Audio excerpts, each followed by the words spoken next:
मैं मनीष गुजर एक बार फिर से आप सभी का केमिस्ट्री में हार्दिक स्वागत और अभिनंदन करता हूं। बच्चों, आज का जो अपना टॉपिक है ऐसा मैं नहीं बोलने वाला। आज का अपना कोई टॉपिक है ही नहीं। मैं आज उन बच्चों के साथ वार्तालाप करने आया हूं जिन बच्चों का आज परिणाम आने वाला है 12वीं साइंस के विद्यार्थियों के।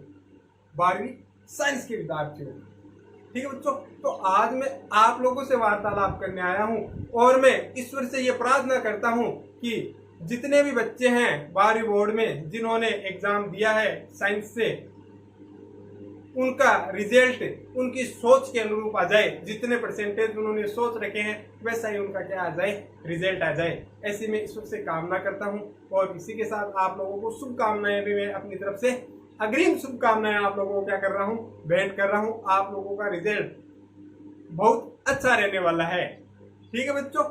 अब देखो स्टूडेंट, थोड़ी सी कुछ बातें कर लिया अपन, है ना। रिजल्ट, परिणाम, हाँ परिणाम ऐसी ही चीज है, किसी का भी आ जाए, है ना। पसीने तो आ ही जाते हैं, है ना। शरीर क्या होने लगता है, केमिस्ट्री की भाषा में बोले तो डिहाइड्रेट, है ना। पानी शरीर से बाहर निकलने लगता है। निकलने लगता है कि नहीं निकलने लगता। अब स्टूडेंट, रिजल्ट, कुछ बच्चे ऐसे होते हैं कि जिनका रिजल्ट जब आता है तो वो क्या करते हैं, सोचते बहुत ज्यादा है, सोचते बहुत ज्यादा है। रिजल्ट का मतलब क्या हुआ, जैसा आपने किया वैसा आप लोगों के सामने परिणाम का आना, वही तो होता है रिजल्ट। जो कुछ चीजें आप कर रहे हो वैसे आप लोगों के सामने क्या आ गया, परिणाम आ गया, वो रिजल्ट हो गया। तो उससे घबराना क्या है, उससे क्या घबराने की जरूरत है। अब देखो, रिजल्ट भी दो तीन बातों पे क्या करता है बच्चों, डिपेंड करता है। कुछ बच्चे ऐसे हैं जिनका रिजल्ट उनकी सोच के अनुरूप आ जाए, जैसा वो सोच रखते हैं कि मेरे इतने परसेंटेज बन जाए, उतने परसेंटेज बन जाए। कुछ बच्चे हैं जिनका रिजल्ट उनकी सोच के अनुरूप नहीं आए। तो स्टूडेंट, घबराने की कहीं जरूरत है ही नहीं, पैनिक होने की कहीं आवश्यकता है ही नहीं। जरा सोचिएगा, मैं आप लोगों को रिजल्ट के कारण बताता हूँ, अच्छे आने वाले रिजल्ट के कारण और बुरे आने वाले रिजल्ट के कारण। बुरा नहीं बोल सकते, सोच के अनुरूप, सोच के अनुरूप अच्छा नहीं आने वाला ऐसे बोल सकते हैं। बुरा नहीं होता, कुछ बुरा हो ही नहीं सकता, ठीक है ना। अब मेरी बात सुनना आप ध्यान से। पहला कि रिजल्ट सोच के अनुरूप ना आए, उसका क्या कारण है। देखो, फर्स्ट कारण है आप लोगों का स्वास्थ्य। हो सकता है कि आप लोगों ने साल भर एकदम जम के मेहनत की है ना, आपने कंटिन्यूटी रखी है और परीक्षा वाले दिन या उसके पहले 5-4 दिन आप क्या हो गए, बीमार हो गए। हो सकता है ना ऐसा, हो सकता है आप बीमार हो गए तो क्या होगा, आप लोगों से पढ़ाई नहीं हो पाएगी, नहीं हो पाएगी ना। तो क्या होगा, रिजल्ट आपकी सोच के अनुरूप नहीं आएगा, ठीक है। तो उसमें कोई टेंशन लेने की जरूरत है ही नहीं। क्यों, क्योंकि अपना बस कहाँ चलता है, बॉडी पे। बॉडी पे अपना बस है क्या, नहीं है ना। अरे जो बीमार हो, बीमारी है वो आ सकती है, उसको रोक सकते हो क्या आप लोग, हाँ नहीं रोक सकते, नहीं रोक सकते ना। तो उस पर अपना कंट्रोल है ही नहीं, तो उसमें घबराने की कोई दिक्कत नहीं है। घबराना क्यों है, क्यों घबराएं, बीमार हो गए, हो गए, ठीक है। दूसरी बड़ी बात, फिर एग्जामिनर के नेचर पे रिजल्ट मतलब सोच के अनुरूप नहीं आए, वो वाले कारण बता रहा हूं। दूसरा है एग्जामिनर। एग्जामिनर बड़ा महत्व रखता है इसमें, रिजल्ट सोच के अनुरूप न आने में।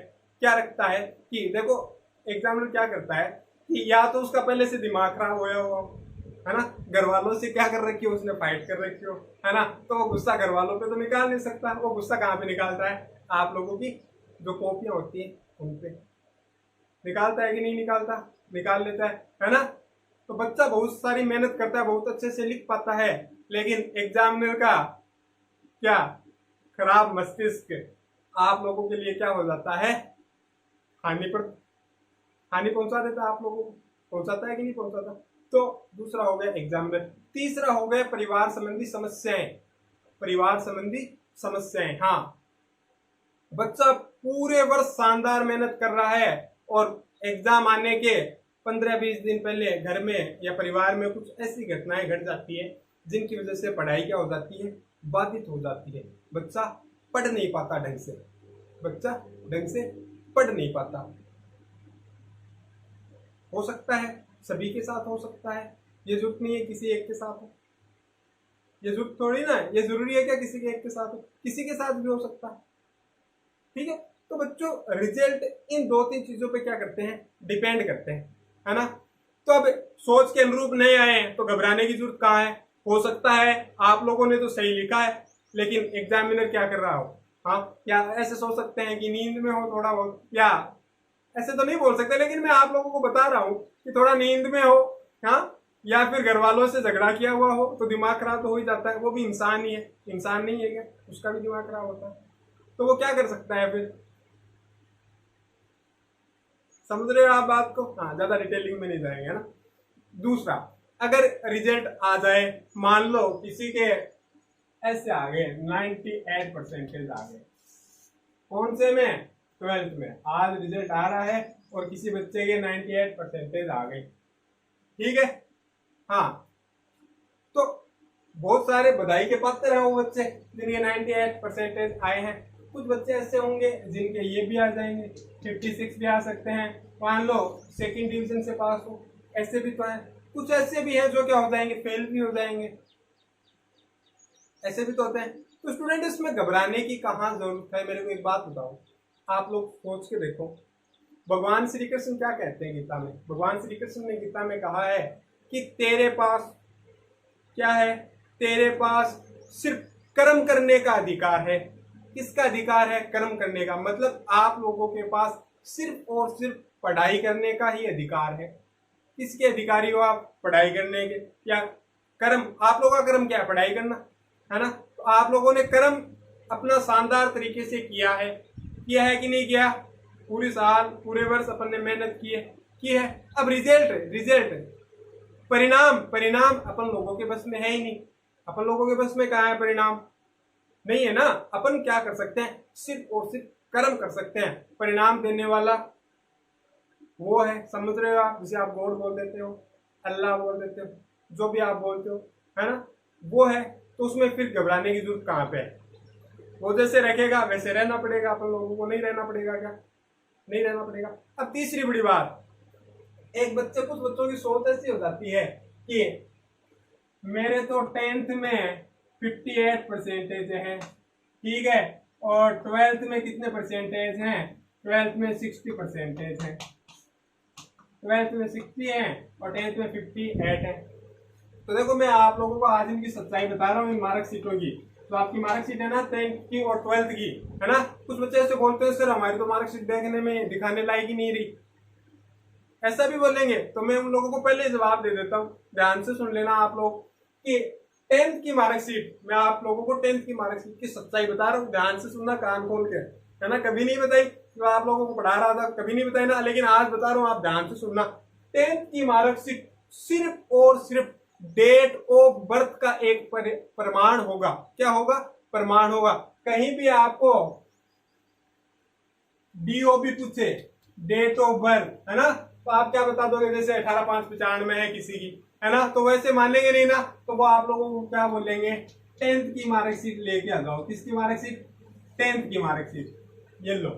10th की मार्कशीट का काम क्या है, सिर्फ और सिर्फ जन्म दिनांक का परिणाम सर्टिफिकेट है कि नहीं है, वो है। तो स्टूडेंट इसको ज्यादा फिर क्या नहीं लेना, सीरियसली नहीं लेना। 12th बोर्ड की मार्कशीट, अब किसी के 98 आ गए, मान लो 12th में कितने आ गए बच्चों, 98% आ गए। कितने आ गए, 98%। अब इससे ये हो गया क्या कि 98% आते ही वो किसी देश का प्रधानमंत्री बन जाएगा, या वो किसी अच्छी कंपनी में जॉब लग सकता है, गवर्नमेंट जॉब लग सकता है, क्योंकि उसके तो परसेंटेज कितने हैं, 98। तो बच्चों अगर आप ऐसा सोच रहे हो तो वो जमाना गया, वो जमाना गया। ये 12th की मार्कशीट क्या काम आएगी, सिर्फ और सिर्फ क्या काम आएगी, सिर्फ और सिर्फ आपको एडमिशन दिलवा सकती है। कितना काम कर सकती है, एडमिशन दिलवा सकती है, वो भी बड़ी यूनिवर्सिटीज में नहीं। बड़ी यूनिवर्सिटीज में अगर एडमिशन लेने जाओगे तो पहले एग्जाम लगेगी आप लोगों की। क्या लगेगी, पहले एग्जाम लगेगी, ठीक है। जो निचले स्तर वाली यूनिवर्सिटीज है वहां पे ये आप लोगों को, जहां पे एग्जाम नहीं लगती, जहां पे एग्जाम नहीं लगती एडमिशन के लिए, वहां पे आप लोगों को क्या करवा देगी, एडमिशन दिलवा देगी। 98 वाले का पहले हो जाएगा, 95 वाले का उसके बाद हो जाएगा। होगा तो सही उसका भी। और नए भी हो, मान लो गवर्नमेंट में नए भी हो, तो प्राइवेट बहुत सारी संस्थाएं हैं ऐसी जहां से आप क्या कर सकते हो, अपनी डिग्री भी पूरी कर सकते हो। अच्छा, कोई ये सोच ले कि किसी के तो आ गए 96%, कितने आ गए 96%, और वो क्या हो जाएगा, उसका तो सीधा ही नीट में क्या हो जाएगा, सिलेक्शन हो जाएगा, है ना, तैयारी वगैरह करेगा मेडिकल लाइन में, और आईआईटी 96 आ गए तो आईआईटी में चला जाएगा। नहीं नहीं नहीं, ऐसा नहीं होगा। उसको क्या करना पड़ेगा, एग्जाम फाइट करना पड़ेगा। तो वो तो आप भी कर सकते हैं ना, नहीं कर सकते क्या? तो परसेंटेज, मोस्टली बात क्या समझाना चाह रहा हूं वो सुनना ध्यान से। मैं ये बोल रहा हूं कि आपके जो परसेंटेज हैं, परसेंटेज वो कहीं भी मायने रखते ही नहीं है कि आप लोगों के कितने हैं। ये आप लोगों की सोच है। परसेंटेज कहीं भी मायने नहीं रख रहे, बताओ। और आप लोग उनको लेके परेशान हो रहे हो, कितने आ गए उतने आ गए, क्या हो जाएगा? कुछ नहीं होने वाला। जिसके जितने आएंगे वो उतने में खुश होइएगा, है ना। अपने माता पिता, अपने गुरुओं का आशीर्वाद लेना आराम से, कोई दिक्कत नहीं है। बताओ, है क्या? कुछ बच्चे परसेंटेज कम आने पे अपने दिमाग में गलत विचारों का ख्याल लेके आते हैं। बताओ, ये सही है क्या? हो सकता है क्या कि गलत विचार आ जाए दिमाग में? ये सही हो सकता है क्या? नहीं हो सकता ना। अरे जितने आगे उतने आगे। 98 वाला तो क्या उखाड़ लेगा, हाँ, और 58 वाला क्या नहीं उखाड़ सकता, बताओ। देखिए, मैंने बताया ना, कारण रहते हैं बहुत सारे, पीछे पढ़ नहीं पाता है, स्टडी हो नहीं पाती है, पारिवारिक समस्याएं रहती है, बीमार हो जाता है। हाँ, हो सकता है कि पढ़ाते वक्त ध्यान नहीं रहा होगा आप लोगों का, हो सकता है, कुछ भी हो सकता है। तो उसमें इतनी सोचने वाली क्या बात है, बताओ। देखो फिर है क्या सोचने वाली बात? नहीं है ना। तो कितने भी परसेंटेज आए, अपने माँ बाप का आशीर्वाद दो। और दूसरी बड़ी बात, मैं आपके अभिभावकों को भी कहना चाहूंगा कि बच्चों के परसेंटेज, ये परसेंटेज कहीं भी मायने रखने ही नहीं वाले, परसेंटेज कहीं भी मायने नहीं रखने वाले। अरे आप लोगों के बच्चे में उससे ज्यादा एक्सपेक्ट रहे, परसेंटेज कहाँ मायने रखेंगे, बताओ। बच्चा उससे ज्यादा टैलेंटेड है, परसेंटेज ये बता सकता है क्या कि कौन सा बच्चा कितना टैलेंटेड है? नहीं बता सकते कभी भी, है ना। बच्चा उससे कहीं अधिक है। तो बच्चों को बड़े स्नेह के साथ आशीर्वाद दीजिएगा आप लोग भी। जितने आए उतने अच्छे हैं। भगवान हर चीज सोच समझ के करता है, वो अच्छे के लिए ही करता है। समझ रहे हो बात को? तो बच्चों, नहीं घबराना, मिलते हैं आप लोगों से कल फिर। आप लोगों के रिजल्ट के साथ मिलेंगे कल फिर। Thank you very much. आप लोगों को फिर से एक बार फिर से बहुत बहुत बधाई, हार्दिक शुभकामनाएं। Thank you very much.